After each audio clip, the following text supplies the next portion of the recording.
Salut à tous, j'espère que vous allez bien.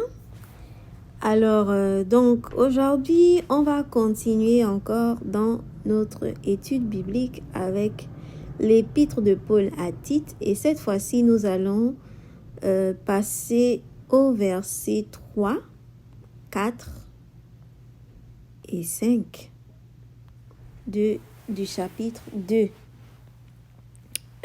Donc, comme je l'ai dit précédemment, dans un partage précédent, Paul va demander à Tite d'enseigner des choses qui conviennent à la saine doctrine, qui sont conformes à la saine doctrine. Et on a essayé d'énumérer ces choses-là déjà selon un certain groupe, les vieillards. Et aujourd'hui, nous allons passer dans un autre groupe qui renferme les femmes âgées et les jeunes femmes. Alors, il dit ceci. Il va dire que les femmes âgées aient de même un extérieur convenable à la sainteté, qu'elles ne soient point médisantes ni sujettes au vin, qu'elles donnent de bonnes instructions, qu'elles apprennent aux jeunes femmes à être sages, à aimer leur mari, à aimer leurs enfants, à être modestes, chastes, à demeurer dans leur maison, à être bonnes, soumises à leur mari, afin que la parole de Dieu ne soit exposée à aucun blâme. Donc, on a lu 3 passages là qui dit beaucoup. Et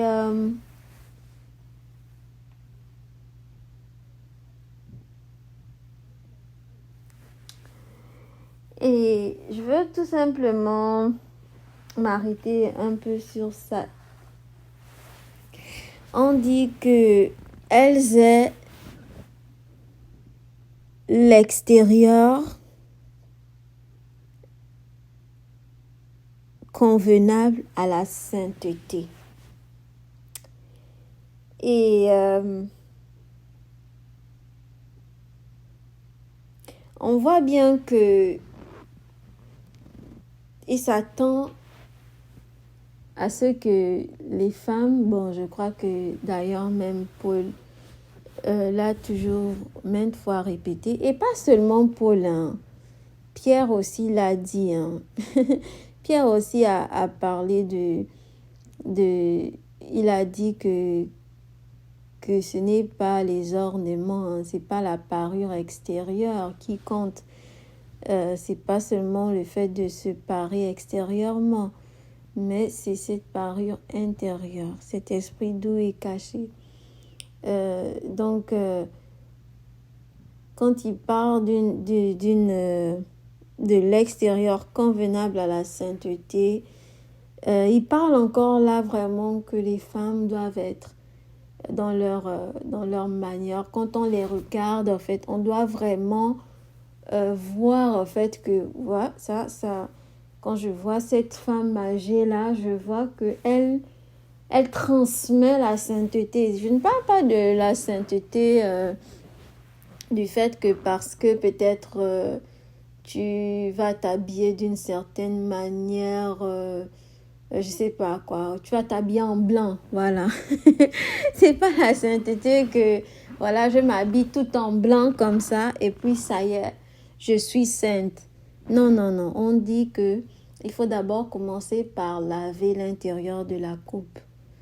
Et c'est en commençant par l'intérieur que l'extérieur va forcément être soigné, va forcément manifester en fait ce qui vient de l'intérieur. Donc, c'est pas le fait de s'habiller tout en blanc et puis ça y est, on est saint. Non. Quand il parle de l'extérieur convenable à la sainteté, c'est vraiment que quand on regarde, on ne voit pas de l'extravagance. On ne voit pas de l'extravagance. On ne voit pas de de l'impureté dans notre... du moins, quand on nous regarde, quand on nous observe, on ne voit pas ces choses-là qui n'honorent pas Dieu. L'impureté, l'extravagance, euh, euh, voilà quoi, la sensualité, hein. On veut séduire, on veut... non, il n'y a rien de tout ça. Il n'y a rien de tout ça. C'est un extérieur qui convient à la sainteté. On sait quand quelque chose est saint. Quelque chose est saint, on a parlé des vieillards, on a parlé de la sobriété, par exemple. Voilà, il y a une réserve, il y a une retenue, il y a une discrétion dans la manière de se présenter. Il y a une discrétion qui est là. On n'a pas besoin d'être flashy, d'être extravagante. On n'a pas besoin de vouloir attirer les regards. Mais on est tout simplement sainte dans notre apparence extérieure. Mais c'est pas ce qui fait tout, bien sûr, mais pour Dieu, ça compte. Quand il parle des femmes, quand Paul parle des femmes de la part du Seigneur, il dit, il faut que l'extérieur, il parle des femmes âgées. Donc, elles sont comme un exemple. Les femmes âgées sont des exemples. Donc, c'est pas une petite affaire. Les femmes âgées sont censées être des exemples. C'est pourquoi il insiste qu'elles aient l'extérieur convenable à la sainteté, parce qu'elles sont des exemples. Et il dit qu'elles ne soient point médisantes. Bah ça, il a tout dit, parce que nous-mêmes, on sait. Et quand même les femmes se connaissent là, on ne peut pas se mentir. On prend beaucoup de temps sur notre apparence, voilà. On veut se soigner, on veut être belle, on veut... du moins ça, on veut être toujours pimpante, toujours coquette et toujours ces choses-là. Et puis il sait que c'est ça, ce sont des femmes. Et il dit qu'elles ne soient point médisantes. Les femmes, parfois, elles bavardent beaucoup. Les femmes bavardent. Bon, après, il y a des hommes qui bavardent aussi beaucoup. Mais il y a des femmes aussi qui... des femmes quand même, elles parlent beaucoup et ça chuchote, ça critique, voilà, ça critique ici, ça critique là. Parfois, on veut toujours donner son opinion, on veut toujours savoir, oh, mais la tantine d'à côté, qu'est-ce qu'elle fait, mais la sœur là-bas, Et il dit non, les femmes âgées, elles doivent être des exemples déjà dans leur apparence extérieure, elles doivent être des exemples, voilà, et aussi elles ne doivent pas être médisantes, elles ne doivent pas se mêler des affaires qui ne leur regardent pas, elles ne doivent pas être là en train de parler mal des gens, de critiquer, de tordre avec les paroles, de vraiment tuer avec les paroles, quoi, voilà, médire, c'est médire, c'est dire du mal. Tu es en train de médire quelqu'un, tu dis du mal sur les gens, non. Il dit les femmes âgées, ça, c'est pas quelque chose qu'on doit retrouver parmi elles. Ni sujettes au vin. Voilà, il y a des femmes, vraiment, elles se laissent aller.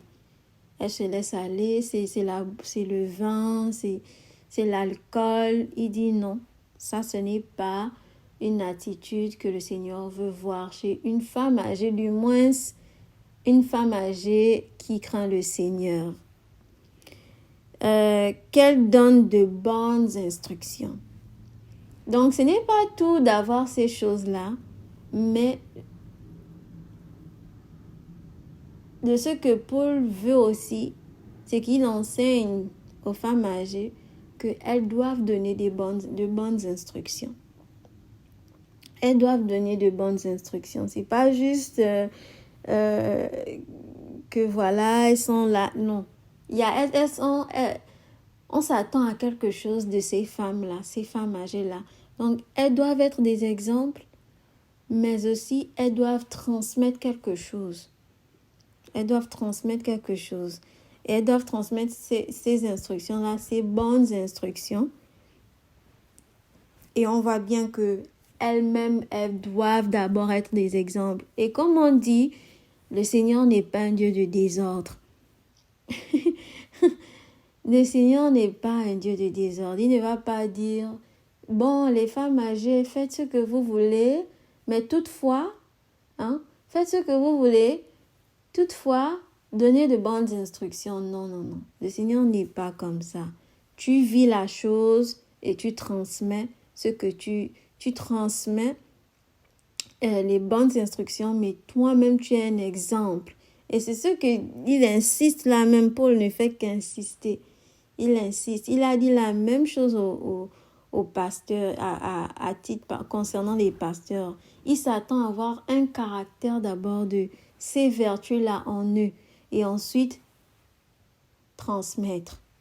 Donc c'est pareil. Nous-mêmes, on doit d'abord vivre ces choses, on doit manifester et ensuite transmettre. Mais les femmes âgées, elles sont appelées à donner de bonnes instructions. Les femmes âgées doivent donner de bonnes instructions. Les femmes âgées ne sont pas seulement là sans rien faire, elles n'ont rien à faire. Non, non, non. Pas du tout. Les femmes âgées doivent donner de bonnes instructions. Qu'elles apprennent aux jeunes femmes à être sages, à aimer leur mari, à aimer leurs enfants. Donc, c'est un besoin. C'est pas quelque chose que les jeunes femmes peut-être n'ont pas ça, c'est pas inné en fait chez les jeunes femmes. Et c'est pourquoi les femmes âgées doivent apprendre aux jeunes femmes à être sages, aux jeunes femmes à aimer leur mari, à aimer leurs enfants. Donc,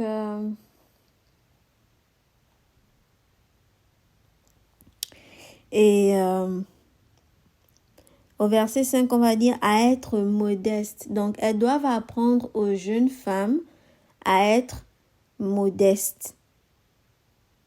À être modestes, à être chastes, à demeurer dans leur maison, à être bonnes, soumises à leur mari, afin que la parole de Dieu ne soit exposée à aucun blâme.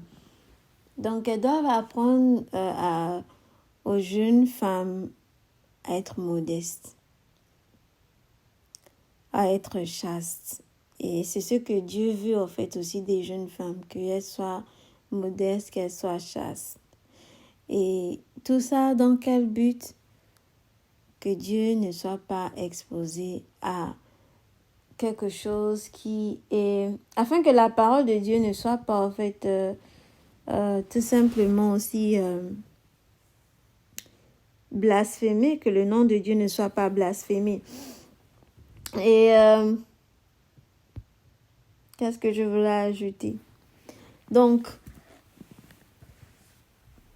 très important de savoir que le Seigneur s'attend à ce que les femmes âgées enseignent les jeunes femmes, mais aussi que ces jeunes femmes-là, elles fassent preuve en fait de ces vertus, elles manifestent ces vertus-là, la modestie. Être modeste aussi, c'est être discrète, c'est être prudente dans sa manière de faire, c'est dans son comportement, dans son attitude, c'est observer, prendre le temps d'observer, d'être vraiment prudente aussi et être chaste, c'est être pur, c'est ne pas s'abstenir aussi des souillures, des impuretés. Et on demande, voilà, demeurer dans leur maison. On sait que de nos jours, c'est vraiment difficile de voir des jeunes filles qui veulent rester à la maison, qui veulent demeurer à la maison, c'est-à-dire juste être à la maison, tu vois, toujours entendre, non, moi je veux sortir, je veux aller là-bas, je veux aller m'amuser, je veux prendre du temps, je vais faire ceci, je vais aller voir des amis. Mais il dit que ces femmes-là doivent apprendre à demeurer à la maison. Et il ne faut pas voir ça comme quelque chose qui est démodé en fait. Parce que souvent les gens ils vont dire que mais ça c'était avant, ça c'était dans le contexte avant, c'est plus maintenant. Maintenant il faut que il faut que les jeunes s'épanouissent, il faut créer des choses, voilà quoi, faire toutes sortes de choses pour divertir les jeunes femmes, pour impressionner je sais pas qui. Mais on voit bien que c'est pas la sainte doctrine. Si on s'en tient à la parole de Dieu, et comme je l'ai dit, soit on s'aligne avec la parole de Dieu, soit on ne s'aligne pas, et puis après, quand on va récolter ce qu'on va récolter, il ne faut pas dire que on a suivi la parole de Dieu et puis ça n'a pas marché. Non, parce que le Seigneur, il est clair. Sa parole, c'est une lampe. Sa parole, c'est une lumière. Sa parole est la vérité. Donc, on ne peut pas suivre la vérité et puis après, on se retrouve dans l'erreur. Non. Si on suit la vérité, on sera conduit par la vérité et dans toute la vérité. Donc, c'est très important vraiment de comprendre que si on veut voir la sainte doctrine pleinement être vécue, il faut déjà comprendre que soit on s'aligne avec la parole de Dieu, soit on va dire « Ah non, ça on prend, ça on prend pas, ça on prend, ça on laisse. » Et puis bon, après on se retrouve dans des choses très compliquées. Mais on ne peut pas dire que ces choses que le Seigneur nous dit ici, par cette lettre de Tite-là, que c'est des choses qui sont passées, non. C'est des choses qui sont bel et bien d'actualité, c'est des choses que on doit continuer de faire de nos jours, même si le monde change, même si les choses changent. Nous, on ne doit pas s'arrêter de dire, voici ce que le Seigneur a demandé, voici la sainte doctrine, et on va continuer là-dedans. On ne demande pas autre chose, mais on demande que les femmes âgées apprennent aux jeunes femmes à être sages. Le commencement de la sagesse, c'est la crainte de l'Éternel. Donc, quand on tombe sur des choses comme ça, on ne doit pas d'abord aller dire « Ah, être sage, ça veut dire quoi ?» On va vous enseigner toutes sortes de choses et puis on va mettre ça sur le compte de la sagesse. Ça, c'est la sagesse. Mais ce n'est pas la sagesse de Dieu. C'est la sagesse des hommes. On dit que la sagesse de Dieu, elle est pure, elle est pacifique, elle est modérée, elle est exempte de duplicité. Voilà, exempte d'hypocrisie. Mais la sagesse des hommes, la sagesse charnelle, terrestre, elle est diabolique. Elle est diabolique, elle n'est pas pure. Et nous savons tous que le commencement de la sagesse, c'est la crainte de l'Éternel. Donc, on apprend aux jeunes femmes à être sages. Ça veut dire qu'on doit apprendre aux jeunes femmes à craindre l'Éternel, à craindre Dieu. Et c'est là où la sagesse commence. À aimer leur mari, si elles sont mariées, bien sûr. À aimer leurs enfants, si elles en ont des enfants. À être modestes. Je pense pas qu'on apprend ça aujourd'hui, de nos jours. Hein. Et il faut être honnête, de nos jours, on va te dire, fais ceci pour être coquette, fais cela. Mais c'est pas la modestie, ça n'a rien à voir avec la modestie, parce que la modestie, clairement, c'est la simplicité. La modestie, c'est la réserve, c'est la retenue.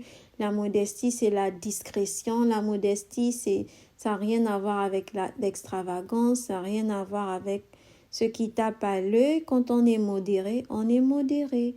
Voilà, on n'en fait pas trop. On est simple et ça se sait et ça se voit.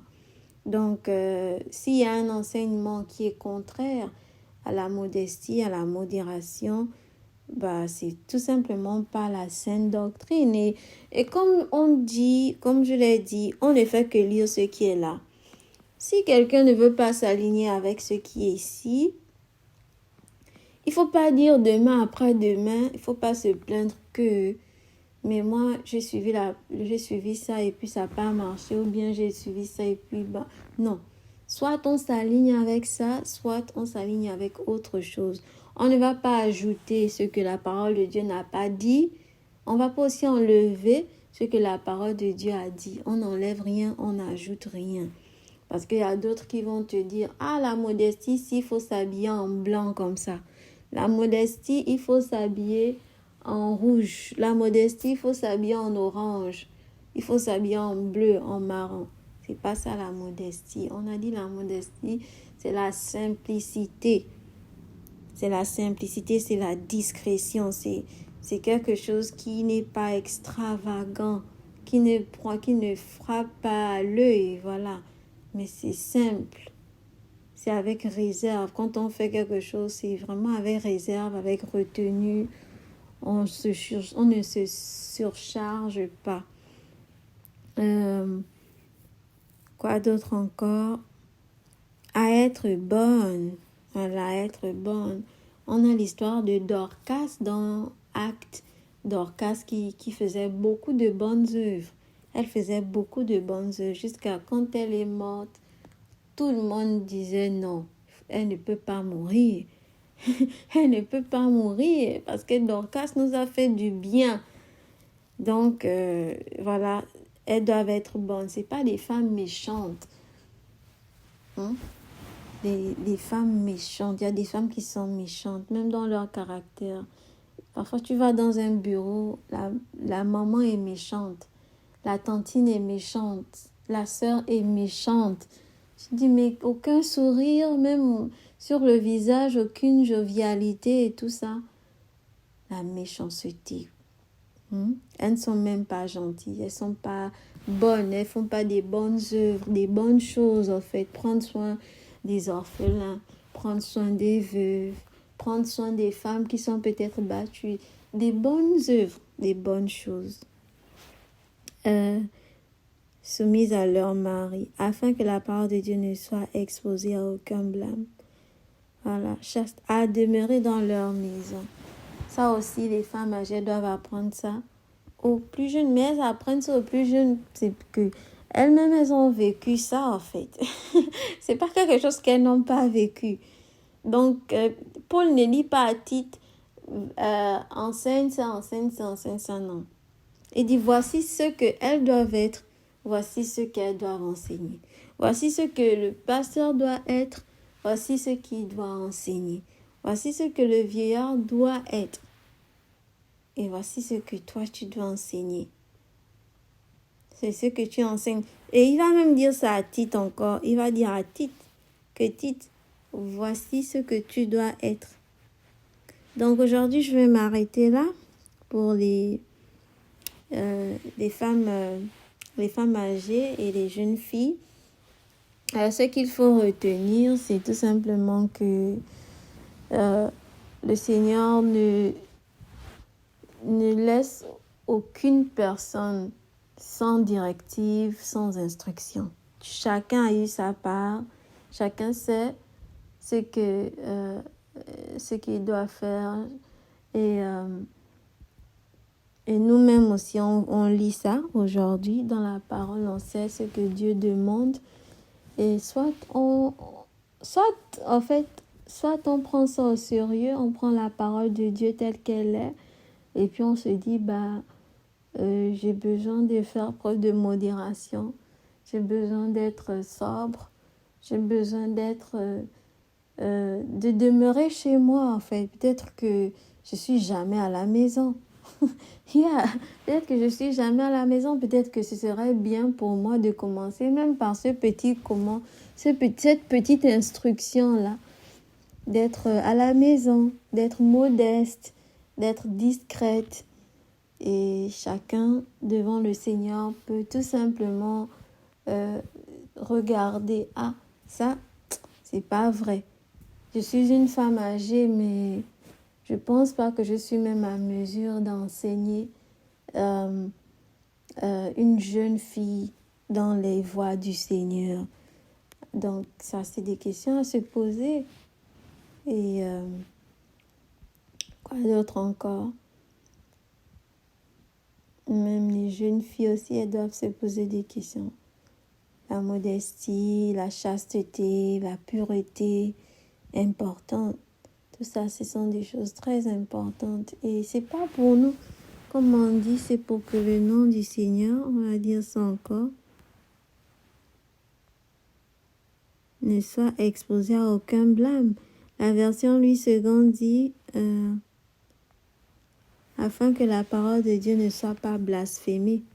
Donc tout ça, en fait, ça, c'est pas seulement pour Paul, c'est pas seulement pour Tite, mais tout ça, c'est quoi? C'est pour que la parole de Dieu ne soit pas blasphémée. Dans quel sens? Pourquoi on ne dit pas que Dieu est un Dieu de désordre, ou bien que la doctrine que nous suivons, comme on appelle la sainte doctrine, au final, c'est pas une doctrine qui prône la piété. Au final, c'est pas une doctrine qui prône la sainteté. Non. Donc, quand Paul exhorte toutes ces choses-là, c'est comme il a dit depuis le début, la connaissance de la vérité qui est selon la piété, qui est selon la sainteté. Donc, toutes ces choses qu'il est en train de dire là, ça va, c'est ça, ce sont des choses normalement qui accompagnent, que nous devons manifester. Ce sont des choses que nous devons manifester si on a connu la vérité, si on a connu que Jésus-Christ est mort, ressuscité le troisième jour, et que nous avons reçu l'Esprit Saint, l'Esprit de sainteté, de pureté, de vérité. Ces choses doivent être manifestes. En fait, ça doit se manifester en nous. Parce que voici la doctrine qui est selon la piété, c'est ça, la sainte doctrine. C'est la doctrine qui n'a rien à voir avec l'iniquité, qui n'a rien à voir avec l'impiété, qui n'a rien à voir avec des œuvres ténébreuses, quoi. Ce sont des œuvres floues, une vie floue. Voilà, aucune modération, aucune modestie. On est dans la médisance. Ça n'a rien à voir avec la doctrine de la sainteté, de la piété du Seigneur. Ça n'a rien à voir. Donc, faisons attention. Si on voit ces choses et puis après on dit que on est dans le véritable et puis après on dit que voilà, on est en train de respecter la doctrine qui est selon la sainteté. Non, c'est pas vrai. C'est pas vrai parce qu'il y a des choses. C'est pour ça si on lit la parole de Dieu, on va pas se laisser embobiner n'importe comment. Parce qu'on va lire ça, on va dire que oh non, ça, si je ne vois pas ça clair, ça, c'est pas vrai dans ma vie. Et en étant honnête, on peut voir que non, ça, c'est pas correct. C'est pour ça qu'on n'a pas besoin de te dire, oh, tel n'est pas bien, tel ne prêche pas ça, tel ne fait pas ceci. Ou bien, ah, qu'est-ce que je dois faire, qu'est-ce que je dois pas faire, qu'est-ce que je dois faire, qu'est-ce que je ne dois pas faire. Non, c'est pas question de qu'est-ce que tu dois faire, qu'est-ce que tu ne dois pas faire. C'est question de est-ce que tu comprends dans quoi tu es. Est-ce que tu comprends l'enseignement de Jésus-Christ? Est-ce que tu comprends ce qu'il attend de toi? Et c'est là où maintenant tu peux clairement distinguer que ça, c'est pas la parole de Dieu. Et je vais m'en tenir à simplement la parole de Dieu, ce qu'elle dit. Et je vais continuer. Donc c'est ça. Et sur ce, on va se dire encore une fois de plus à la prochaine pour les prochains groupes aussi, et on va aller au fur et à mesure, on va parler encore de l'ordre de Dieu. C'est l'ordre de Dieu, gardons toujours ça en tête. Dieu est un Dieu d'ordre et non de désordre. Dieu est saint. Dieu est saint et toutes les instructions qu'il a données, les directives, ça relève au fait de sa sainteté. C'est pas de l'impiété, ce n'est pas de l'iniquité, ce n'est pas quelque chose qui prône le péché, mais c'est la sainteté. Voilà, donc que l'on vraiment garde ça en tête, c'est que son nom ne doit pas être blasphémé, sa parole ne doit pas être blasphémée. Quand on fait quelque chose, c'est pas seulement pour nous-mêmes, mais c'est parce qu'on ne veut pas que son nom soit blasphémé.